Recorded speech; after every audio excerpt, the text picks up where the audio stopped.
OBC की हित की बात चलेंगी तो उसको विरोध करना उसकी एक फैशन हुई थी। बोले फैशन, फैशन हा शब्द वापरला। और उसके बाद में जब उस दिन जिस दिन वो बिल चर्चे को आ गया वो संसद के अंदर, तब क्या हुआ? बोले सरदार वल्लभ भाई उठे, गृह मंत्री, उन्होंने भाषण करे, वो बिल के खिलाफ करे कि यहां पर आयोग, उसकी नियुक्ति नहीं होना, आयोग वहां पर नहीं होना। उसके बाद में हर एक लोगों ने वहां पर, खासदारों ने वहां जहां उले 25-30 खासदारों ने वहां पर अपना अपना मत व्यक्त करा। और उसके बाद में कायदे मंत्री डॉक्टर बाबा साहेब आंबेडकर वहां संसद में उठे और 340 नंबर के बारे में वहां पर उन्होंने भाषण किया। क्या भाषण किया? बोले उन्होंने भाषण यह किया कि भारत के अंदर सामाजिक और शैक्षणिक दृष्टया जो मागासलेले बैकवर्ड जो क्लास है, जो भटकते हैं देश के अंदर, वो दराखोरे में इधर उधर भटकते हैं, उनको सामाजिक और शैक्षणिक न्याय देने के लिए 340 नंबर का जो आर्टिकल है वो नहीं दिए तो सोशल इक्वालिटी का भंग हो जाएगा, सामाजिक न्याय का भंग हो जाएगा और अपना देश ये वर्ल्ड के अंदर नालायक बना करेंगे, ये देश को ये बदनाम करेंगे पूरा वर्ल्ड। आपको सोशल इक्वालिटी को तुमने यहां पर ठुकराएंगे तो हमारा भारत देश कभी भी महासत्ता नहीं बनेगा, आगे नहीं जाएगा। इसलिए 340 नंबर का आर्टिकल से यहां पर आयोग की स्थापना होनी चाहिए। देखो, एक आदमी 543 खासदारों में बात कर रहा है और पूरे खासदार उनके खिलाफ है। और उस वक्त जेठमलानी बोले पंडित जवाहरलाल नेहरू का बाद में पराजय होगा और डॉक्टर बाबा साहेब आंबेडकर का विजय होगा है बोले। अंगावर शहारे आले साहेब।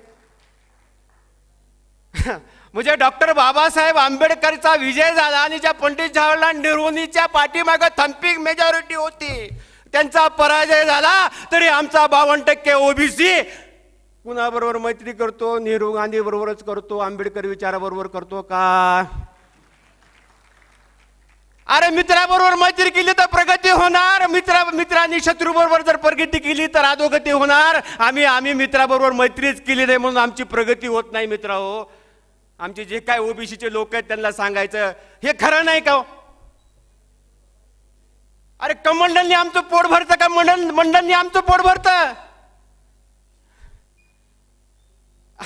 सांगा ना, आमचं मंडळीत पोट भरलं ना आम्हाला। आम्ही लोक कशी आहेत बरं का, चमत्काराशिवाय नमस्कार करत नाहीत। अर्धवट मंडल आयोग मिळाला, हा एक भाग झाला सांगायचा। म्हणजे ह्याला एक्सपोज कुणी केलं? ब्राह्मण, क्षत्रिय, वैश्य हे एकत्र होतात ओबीसीच्या विरोधात। हा एक मुद्दा लक्षात ठेवा तुम्ही। बाबासाहेबांनी 340 नंबरचा कलम लिहिला ना संविधानामध्ये, त्यावेळेस त्यांना सरळ फॅसिलिटी दिल्या होत्या। सरळ, जसं 341 ला आणि 342 ला सरळ फॅसिलिटी दिल्या होत्या ना, त्यांचं शेड्यूल त्या ठिकाणी निर्माण केलं होतं, फर्स्ट सेकंड। आणि तसं सुद्धा शेड्यूल ओबीसी साठी सुद्धा बाबासाहेबांनी निर्माण केलं होतं। आणि 340 नंबरच्या कलमानवे सरळ सरळ फॅसिलिटीज इथालच्या 3744 जातीला मिळायला पाहिजे होतात। एसटी एससीला सरळ दिल्यात। बाबासाहेब विचारायला गेले पंडित जवाहरलाल नेहरूला, पंतप्रधान जी 340 नंबर्स क्या तुमने जो इसमें चेंज करे, उसमें अमेंडमेंट कर रहे हैं आयोग की, ये बात गलत है। पंडित जवाहरलाल नेहरू काय म्हणले? बाबासाहेबांना काय म्हणले? बाबा साहब एसटी एससी के बारे में हम कुछ बात करें क्या? You are not belonging to OBC. Mister Gandhi is belonging to OBC. I will talk with the Mister Gandhi. आणि मग मिस्टर गांधीने खुट्टी मारून ठेवली आयोगाची, आमच्याकडे हे लक्षात ठेवा, नाहीतर आम्हाला सरळ सरळ असणारे त्या ठिकाणी असणारे फायदे मिळाले असते। एससी सारखे, एसटी आणि एससी सारखे फायदे मिळाले असते। काय केलं? खुट्टी मारून ठेवली कुणी? पंडित जवाहरलाल नेहरूंनी। नंतर आयोग स्थापन झाला, काकासाहेब कालेलकरला त्या ठिकाणी, पुण्याच्या ब्राह्मणाला त्या ठिकाणी नियुक्त करण्यात आलं पंडित जवाहरलाल नेहरूंनी। त्यांनी सरळ सरळ खरोखर त्या ठिकाणी दिलं की इथल्या 52%ला 27% आरक्षण द्या। बरोबर आहे ना? हे कोण होते सगळे? आणि बाबासाहेबांनी त्यावेळेस जनगणनेची मागणी केली होती। 1949 भारतीय सेन्सस ऍक्ट 1949 प्रमाणे या देशामध्ये ओबीसीची असणारी जनगणना 1951 ला झाली पाहिजे हा आग्रह होता बाबासाहेबांचा. बाबासाहेबांनी शेवटी जाता जाता ही खंत व्यक्त केली होती. एक ठिकाणी पुस्तक आहे त्यांचं, मला त्याचं नाव नाही माहित, पुस्तकाचं लक्षात नाही माझ्या. बाबासाहेब त्यांनी काँग्रेसची एक प्रवृत्ती सांगितली होती बाबासाहेबांनी, ती मला प्रूव्ह करता आली नाही म्हणले. मला जातावेळेस मला ती प्रूव्ह करायला पाहिजे होती की ज्या मतदारसंघामध्ये बहुसंख्यक असतील त्याला त्या ठिकाणी उमेदवारी काँग्रेस देतं आणि त्या बहुसंख्यकाला त्या ठिकाणी निवडून आणतं आणि अल्पसंख्याकाचा पराभव होता. हे मला जनगणना झाली असती ना जाते न्याय, हे मला प्रूव्ह करता आलं असतं. 3 गोष्टीवर एक लक्षात ठेवा. हिंदू कोड बिल, ते तर इथं मी सांगणार नाही, हे सगळ्याला माहिती आहे, तुम्हाला माहिती आहे. काकासाहेब कालेलकर आयोगाचा न स्वीकार आणि जनगणनेचा ना त्या ठिकाणचा असणारा स्वीकार, या 3 मुद्द्यावर डॉक्टर बाबासाहेब आंबेडकरांनी कायदेमंत्री पदाला खुर्चीला लात मारणारे ते आमचे मित्र असू शकतात का शत्रू असू शकतात, त्याच्या ओबीसीचा शोध घेतला पाहिजे. नाही, आमचं ओबीसी तिथं विचारच करत नाही, कारण आम्ही म्हणजे दैव मानणारे देव मानणारे लोक आहोत. आम्हाला इंजेक्शन दिलेलं आहे, इंजेक्शन अनास्थिया देतात ना ऑपरेशन करायच्या पूर्वी, भुलीचं इंजेक्शन. आमच्या ओबीसीला वैदिक परंपरेचं इंजेक्शन दिलेलं आहे. आणि ज्यावेळेस त्यांची धुंदी उतरायला लागली की परत आता टीव्ही चॅनल सुरू झाले रात्रीचं, अमुक चमत्कार तमुक चमत्कार, हे सुरुवात त्या नशेतच राहायला पाहिजे, अनास्थियामध्येच राहायला पाहिजे. तो त्याला कोमामध्ये टाकलेलं आहे. कसं ऐकन ते, म्हणजे आम्ही देवाला बोलू नका म्हणल्यावर कसं ऐकन ते. मुंशी जी हो नहीं सुनने का ये लोग. तो कोई तो भी यूनिवर्सिटी लेना चाहिए, इसलिए यूनिवर्सिटी लिए तो रिस्पॉन्स तो बहुत मिल रहा है साहब, ऐसा कुछ नहीं. पहले हम रिएक्शन देते थे, अभी एक्शन लिया हमने. We are reactionary before, but we are the actionary now.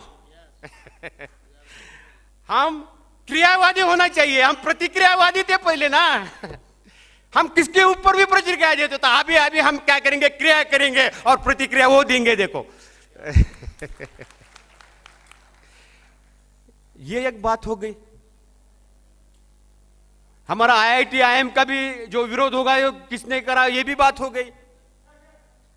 तीसरी बात, हमारा जनगणना का निर्णय होगा सब, और जनगणना का निर्णय का जो 544 खासदारों ने निर्णय लिए उसके ऊपर कमेटी बैठी और कमेटी ने भी बोला कि यहाँ ओबीसी की जाति न्याय जनगणना हम करेंगे.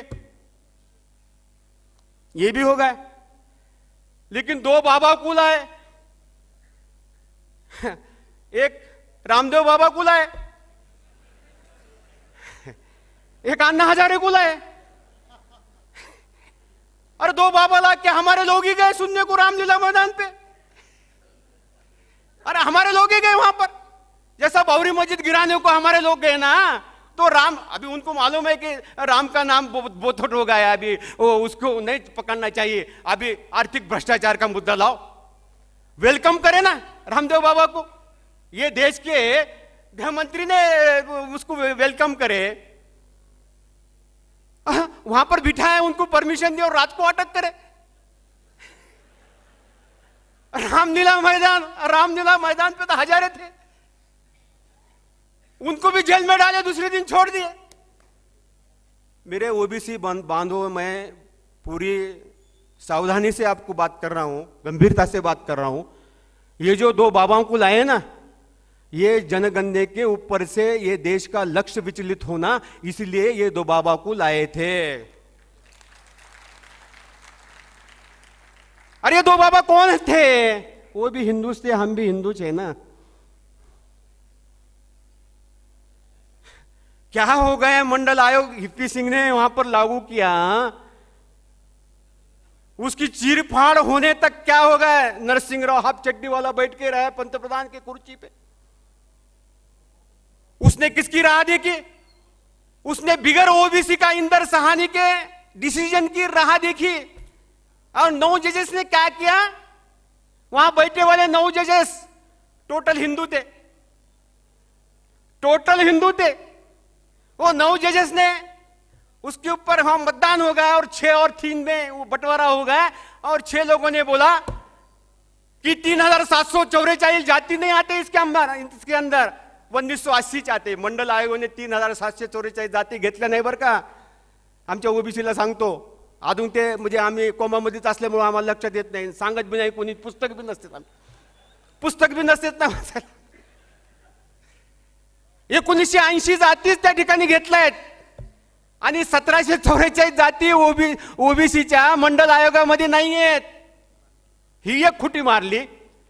दुसरी खुटी काय मारली? आर्थिक निकष. आता मी पत्रकाराला काल म्हणलो की आम्हाला सामाजिक प्रतिष्ठा पाहिजे. अहो हे आरक्षण बाबासाहेबांनी कशासाठी दिलं हो?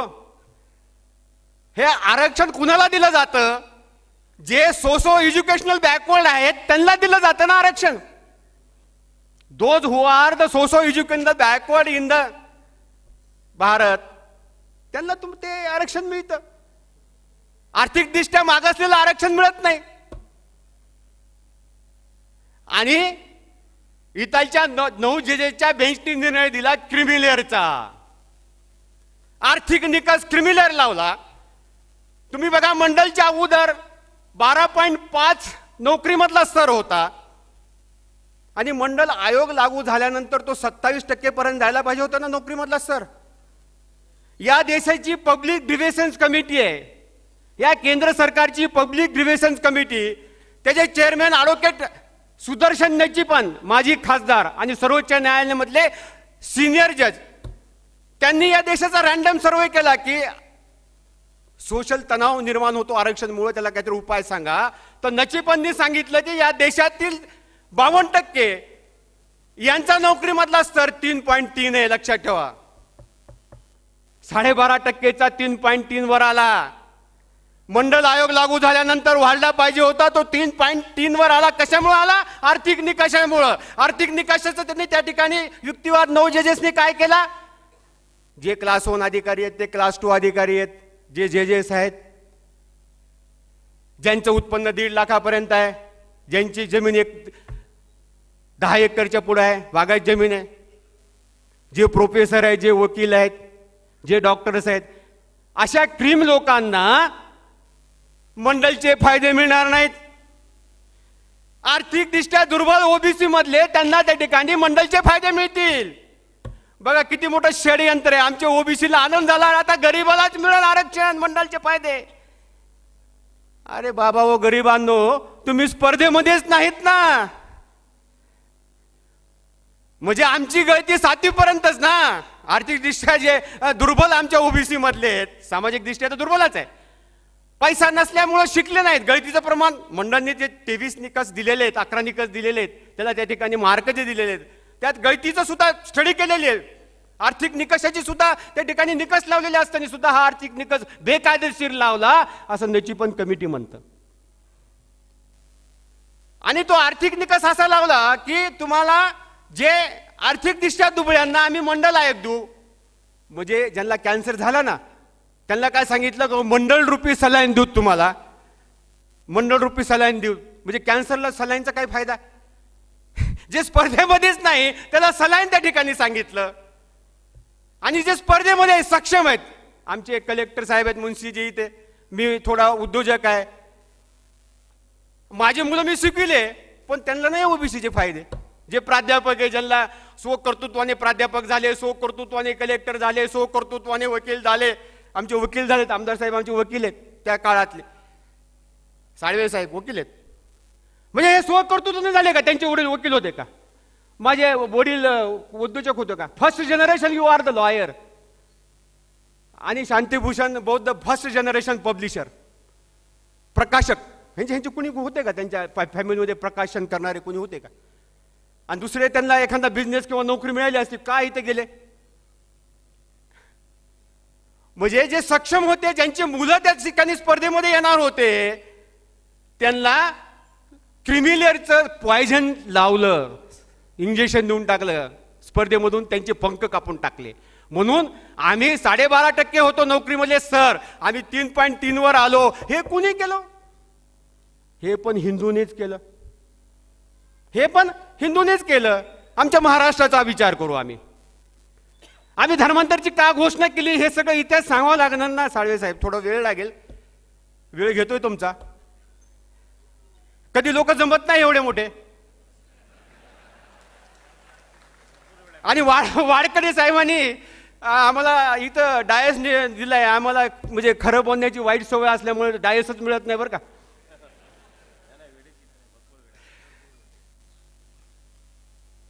आता ह्या सर्व ह्यामध्ये जर आपण बघितलं तर हे सर्व उच्चवर्णीयच आहेत ना आतापर्यंत हे झालेले. या ठिकाणी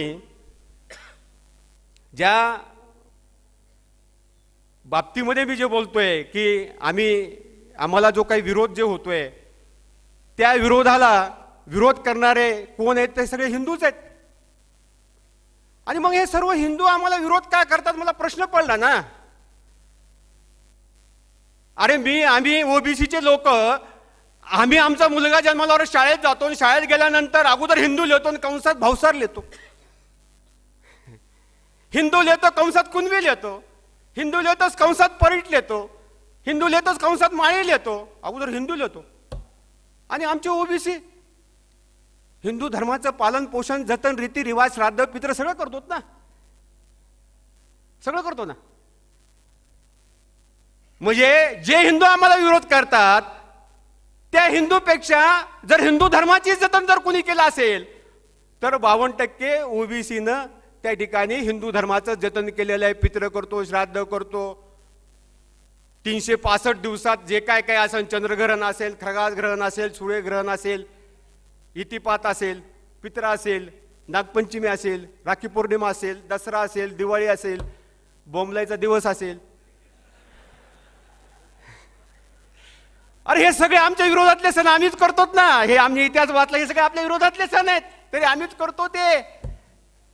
हिंदू धर्माचं पालन पोषण करणारा ओबीसी हिंदू आणि ओबीसी हिंदूला जर विरोध करणारा पारशी नसेल, शीख नसेल, बौद्ध नसेल, या देशातला ख्रिश्चन नसेल आणि ओबीसी हिंदूला विरोध करणारा उच्चवर्णीय हिंदूच असेल तर हिंदू धर्मात कशाला राहायचं आम्ही.